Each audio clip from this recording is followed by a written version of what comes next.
Now that the Stanley Cup Final is complete, we're going to jump back to our off-season plan series and take a look at the final two teams who duked it out in the final. Today we look at the Tampa Bay Lightning. They were a Stanley Cup finalist and the 8th ranked team from the NHL's regular season. What should we expect from them this off-season? We'll discuss that coming up next.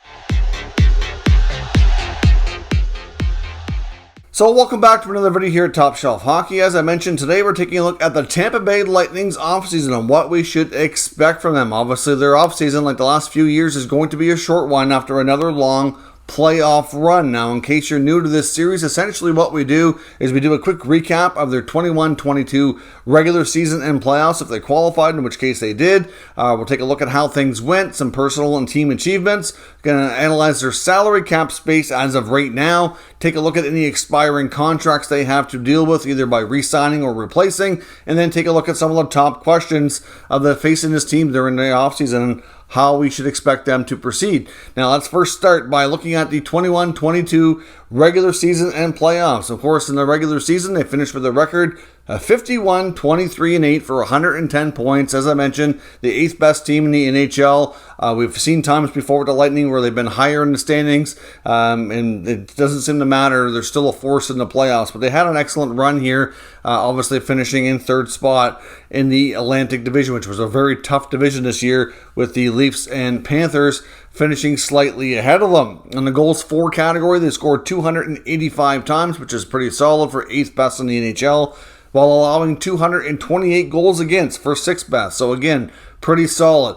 Power play was, again, exceptionally good, 23.9% for 8th best. And the PK, again, always respectable at 80.6% for 11th best. So when you rank that high in all those team statistics, you know you're going to have a lot of team success. Of course, we saw them, like I said, go on to another long playoff run here, winning 3 rounds and losing in 6 games in the final to the new Stanley Cup champions, the Colorado Avalanche. Of course, they won a long, hard-fought series against the Toronto Maple Leafs in round 1 in a 7-game battle, 4-3. That was very intense. They had to win the final 2 games, Game 6 at home and Game 7 on the road to advance. It looked like their season might come to an end early, but they managed to find a way. We saw them then bounce back and absolutely destroy their state rival, the Florida Panthers, by winning in a sweep, 4 consecutive victories, which probably helped them really get through the next round and really helped them have a better chance in the final as well, because I think that extra added rest after round 2 probably very much came in handy, not only considering the bumps and bruises and injuries they were dealing with, but along with the fact that they just played so much hockey in the past few years. I know it's not a lot, but any bit of extra time you can get in that case certainly helped out. I mean, it's fair to say I think they started the next round a little rusty after a long layover, but you know what? They found their way after a couple games, losing the first 2 games to the Rangers, but then winning 4 consecutive victories to end that series in 6 games, which was remarkable. Once they found their footing and they kind of got going, there was no stopping them. Now, there were some close games in there, mind you, but still, they were determined. They were going to win. They certainly willed themselves quite a long ways. And of course, they go to the Stanley Cup Final against the Colorado Avalanche, and they put up a really good fight, losing 4-2. But ultimately, I think the Avalanche's speed and forecheck and just tenaciousness and high-powered offense was just a little bit too much for them. You could certainly say on paper the Lightning had a few advantages for sure. Definitely an advantage between the pipes. No doubt Vasilevsky was a stronger goaltender of the two. I don't think anybody would debate that. But the Lightning, especially in the games that they lost, like they just couldn't get going. They couldn't get out of their zone. The Avalanche really controlled and dictated the play often in their own end. Like their defense was so strong, a lot of it by puck possession and just the way they play. It was just an absolutely tough opponent. And I think out of the 3 times we saw the Lightning go to the Stanley Cup Final in the last 3 years, no disrespect to Dallas and Montreal, but this was a whole different animal for the Lightning. By far their toughest opponent as well. And of course, back to a more traditional format that we've seen recently as well. Otherwise, you wouldn't typically have seen some of the other teams, like the matchups that we saw in the last 2 years in the playoffs were definitely unique because of the situation that we were dealing with the pandemic and everything. And, certainly back to a more traditional format this year. Of course, we saw some good personal highlights this year. Victor Hedman was once again a finalist for the Norris Trophy, falling short, of course, to Cale Makar. He and Roman Josi were the other two finalists, but he had an awesome year, putting up 85 points, which is just phenomenal. Steven Stamkos, I know a few years back, a lot of people probably thought his career was winding down, not necessarily going to be over, but that he may not put up the big numbers like he used to earlier in his career. He's dealt with so many injuries, but he managed 42 goals this year and 106 points. So even at his age, after going through everything he's been through with all the injuries and all the hockey this team has played in the past few years, he is still playing at a very much an elite level. So that was also surprising to some and very much appreciated by the Lightning fans, I think, to see him have a real solid bounce back year. Of course, we've seen him in the last couple of years be a big part of the team, but especially in the first Stanley Cup where he could barely play in the playoffs due to injury, it was, I'm sure, nice to see him be a bigger part of last year's playoff victory, and then, of course, the bounce back again and still have it. Like, he's still not slowing down as much as one would think, given what he's been through. Now, let's jump over and take a look at their salary cap situation as of today, which is certainly, like many teams, but one of the more tougher situations around the NHL. They don't have a lot of contracts expiring. They have 19 NHL contracts on the books right now, and they're already over the cap. Obviously, the cap's only rising by $1 million from last year, so that only gives them $82.5 million. They're already at 84.4, so that gives them 1.98 negative cap space, so they're over. Now, they can be over by as much as 10% through the offseason, so they're still technically compliant for right now.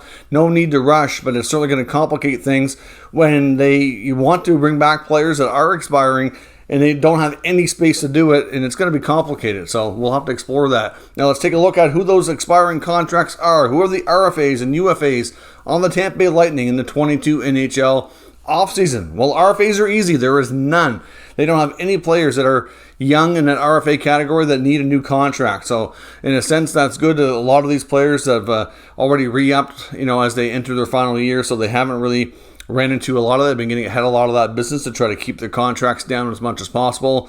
Many players on fairly team-friendly deals for the most part. But looking at the UFAs, they have a couple of interesting names, and we've already heard some comments from GM Julien Brisebois about Andre Palat, Nick Paul, Riley Nash, and defenseman Jan Ruda are your UFAs right now. So out of the four, I don't know about Riley Nash. I'm not sure there's really I don't think they're too concerned over him. He's bounced around a lot the last few years. I'm not sure if he's going to continue playing. He himself has been through a lot too, but he obviously not as big of a part of the team, not in the lineup every day. But Palat, Paul, and Ruda are all players that they certainly respect and would be interested in. I know GM Julien Brisebois made comments that they would have interest to bring back all of their UFAs. So he really went out of his way to mention Palat and Paul the most. So Ruda, in my opinion, I think he's important.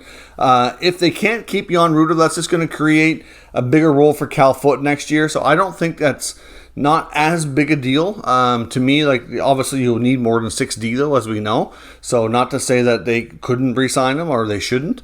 But I think it's just going to create more of an opportunity, like 4 foot. They already have kind of like a replacement there if things don't work out. So to me, a nice to have, but not as important as the other guys. Whereas Palat was originally, a draft pick of theirs, a late round, significant find for them. He seems to have, I don't know how to describe him in a regular season. I wouldn't call him average, but like he's not like a huge, mega point player. Like you don't see him putting up 90, 100 points like some guys, but he's a clutch player in the playoffs. Like he's got a ridiculous amount of game-winning goals. Always seems to come up big when it matters most in the playoffs. And to me, because he was a pick for them, a late round find who developed through the system, spent some years in the minors, and has been a big part of them, and often playing top line minutes this year too. In his role, especially with some of the injuries they've dealt with in the playoffs, was that much more important. And I think they would like to bring him back, but it's going to be challenging. So what are the top questions facing the Lightning this offseason? Well, like a lot of teams, they have that cap situation hanging over their heads. But to be honest, I don't think they have as many questions as some teams. Like, they have a lot of players that they already know are going to be back, and I think they're quite comfortable having back. So certainly, goaltending, not a question. You've got Andrei Vasilevsky. You've got Brian Elliott already extended. So they already know who their goaltending tandem is going to be next year. Like I said, majority of the D-core is signed. You've got a lot of forwards under contract. You've only got a couple that you really need to make decisions on. But obviously, if you want to bring back Platt and Paul, then some other people need to go, and that's going to be the tricky part here. But obviously, like I said, the core pieces that you'd call, within your forward group, you've got your Stamkos, Kucherov, Point, Cirelli. On your decor, you've got Victor Hedman. Ryan McDonough could probably be included in that as well. You've got Vasilevsky. Like, your core guys are not going anywhere. So as long as they're able to play at the level that they've been, this is going to be a good team. Like, and on a thumbnail, the question is can they win again? And to me, absolutely they can. I mean, obviously, this team could be weakened a little bit further this year, depending on what they do. If they find it challenging and can't find ways to bring back a couple of these players, they might find it challenging to be as good as before. But I still think they're going to be a very good hockey team. Like I said, when you have that core group of players, you can't bet against these guys. They keep finding ways to win and keep finding ways to surprise people. No matter, every time they get written off, they find like they have 9 lives. They keep coming back. You get Vasilevsky between the pipes, he's going to give you a chance every time. You got Victor Hedman, a huge star defenseman on the back end. You've got a handful of skilled high-end forwards up front. Like, it's really tough to bet against this team. So I have no doubt that with some tweaking, that this team could be once again in the conversation for another appearance in the Stanley Cup Final. It would not be shocking at all. But can they figure out Palat and Paul? Who goes? Who stays? They have no cap space. That's the real big question on this team. Who could they move? The problem here is they've given out some no-move clauses, and it's going to be challenging. Like, if you look through the roster, like if you look at the players that you don't expect to ever be traded, like Stamkos, Kucherov, Point, Cirelli, Hedman, Vasilevsky, then you start to look at the other supporting cast. Who could they consider moving to keep Palat or Paul? Now, what kind of price tag are they looking at? I'm thinking Palat's probably going to be, I'm going to guess about a $4 to $5 million player. I mean, like I said, it's hard to put a price tag on him because his playoff performance is so much better than his regular season. But his regular season's not anything to scoff at and be like, but he's still important, very important. So, I don't know, he's getting a little bit older. It wouldn't shock me to see Palat take a very team-friendly deal. I'm going to say at least 4.5, but that's just a guess. It could be more here because of his playoff performance. Nick Paul, I know he was looking at, I believe in Ottawa, a 4-year deal around $10 million is what was believed to have been discussed, which he decided to pass on and take his chances going to the trade route. Ended up in Tampa, of course, which was a good spot for him, good fit, playing good minutes for them and performed well. I think his value would be a little higher. So, I mean, that would have put him, a little bit over $2 million a year. Maybe he can get closer to 3 now. I don't know. But, I mean, again, of course, he's going to pay less tax in Tampa than he would in Ottawa, too. So maybe he takes a little less. He has a chance to win there.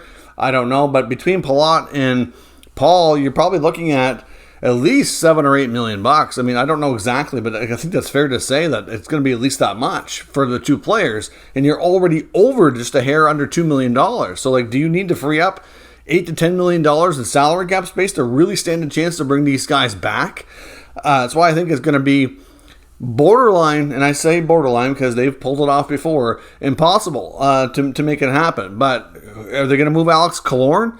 I mean, Alex Killorn had another good regular season, another guy they've seemed like they just don't want to move on from, which I understand. He's got 1 more year left at 4.5, so that would help. But he was, I don't know, I'm not sure what he was dealing with. I didn't say much at the end of the year on his injury status or whatnot, but he was quiet in the playoffs. Maybe it's time, but I mean, I know through the expansion draft and all the other aspects of things they had to do last year, he was a name that kept coming up, but they seemed insistent, no, we're not moving Killorn. But now, to keep Palat, I just don't know that they have much choice. He does have a modified no trade, so he can block some teams, but, like I said, if you go down the list and who you're not moving, I don't know. You're supporting cast that are in your bottom 6 making less money, like your Corey Perry's, your Pat Maroon. I don't see them moving them. That's not going to really free up a whole lot of space. You get Ryan McDonough on the back end. Now, he still has a lot of term in his contract. He has a no move, though. It does go to a modified no trade. I think that's still a year away before that kicks in, but right now he's got a no move. So, does McDonough want to leave Tampa? I doubt it. Is he going to work with? I can't see how flexible is he going to be to work with you. Now his salary is big enough that would be a big help. to bringing back Palat for sure, and then maybe Paul. Like, at least you're getting closer. I just don't know. Like, I don't see them pulling off a blockbuster deal where suddenly Stamkos or Kucherov leaves, because that would certainly weaken the team. And they all have no move clauses anyway, so they're not going anywhere. It's if they don't want to. So to me, it just... I don't know that you really have a ton of options here. So that by far is the biggest question for me, is what do they do in this regard? So, like, maybe, like I said, maybe they move Killorn and a few other smaller pieces to find a way to bring back Palat, but bringing back Palat and Paul, it's borderline impossible, barring some kind of major blockbuster trade that right now it's hard to see coming.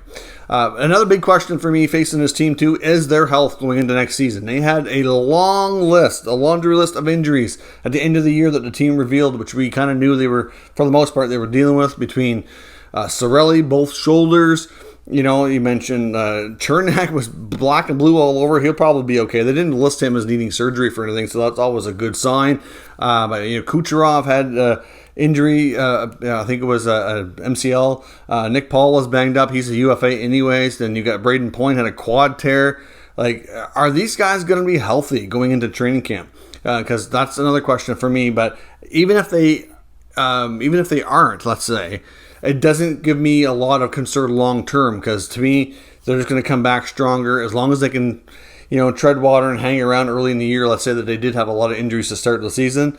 They're still going to be in the mix, and then that means they're going to have more work to do later in the year, and they're going to be there. I have no doubt that the Tampa Bay Lightning will once again be a playoff team and more than likely be, doing damage in the playoffs yet again. But it's going to be interesting for sure. Does Palat and Paul move on, or do we see a significant trade that's going to open the door for them to come back? And that's the tough part with all these no move clauses. So let me know your thoughts on everything discussed down here.